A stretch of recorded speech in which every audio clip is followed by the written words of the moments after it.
आमला। आमला फारसी ज़बान का लफ्ज़ है। इसे अरबी में आमलिज, हिंदी में आमला, आनूला, संस्कृत में आमलकी, श्रीफला, धात्रीफला, उमफला, अम्मालकम, तशयफला, बहुफली, जातीफला, इंग्लिश में एम्ब्लिका अफिसियनालिस, एम्बल माइरोबिलिन, और लातीनी में एम्ब्लिका कहते हैं। बाज़ ने उसकी 3 अक़साम बयान की हैं। आमलकी, अमलज अलमलूक, उसे शाह आमला और राय आनूला भी कहते हैं, और आमला, जिसका जिक्र ऊपर किया गया है। आमला में तमाम सब्जियों और फलों में सबसे ज़्यादा विटामिन सी पाया जाता है। 1 किलो ताज़ा आमला में 6000 यूनिट विटामिन सी और 500 कैलोरीज पाए जाते हैं। इसके अलावा इसमें फौलाद की भी कुछ मिकदार पाई जाती है। मज़ीद 10% नैन, ग्लूकोज और कैलिक एसिड भी पाए जाते हैं। आमला का मुरब्बा या अचार डाला जाता है और इसे खुश्क करके भी बतौर दवा और सालन इस्तेमाल किया जाता है।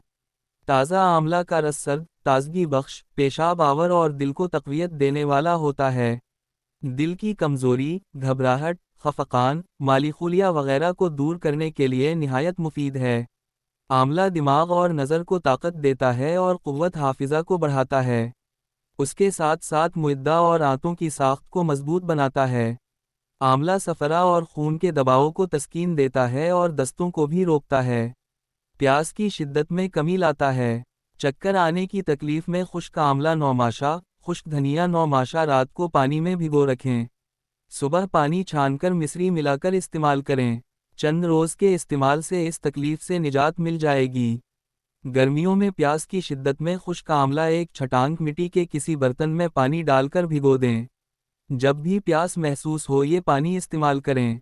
दूध पीने वाले बच्चे, जिन्हें गर्मियों में दस्त आने लगे और साथ प्यास की भी शिद्दत हो, इन्हें भी आमलों का पानी पिलाते रहें। दस्तों से आराम आ जाएगा और प्यास की शिद्दत भी कम हो जाएगा। जिन लोगों को गर्मियों में नक्सीर की शिकायत हो वो भी आमला का पानी इस्तेमाल करें। इंशाअल्लाह उनकी ये तकलीफ़ दूर हो जाएगी।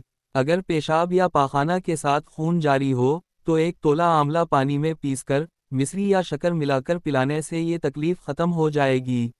ज़ियाबीतस के मरज़ में आमला खुश्क, मगज़ तुख्म जामुन खुश्क, हम वज़न कोट पीसकर सुफ़ूफ बना लें और 6-6 माशा की मिक़दार में सुबह व शाम ताज़ा पानी से इस्तेमाल करें। इंशाअल्लाह ज़ियाबीतिस में इफ़ाक़ा होगा। आमला बालों की जड़ों को मजबूत करता है और इन्हें सफ़ेद होने से रोकता है। अगर किसी के बाल गिरते हों या सफ़ेद होना शुरू हो गए हों तो आमला को पानी में पीसकर बालों की जड़ों में लगाएं और आमला को पानी में भिगोकर इस पानी से बालों को धुएं।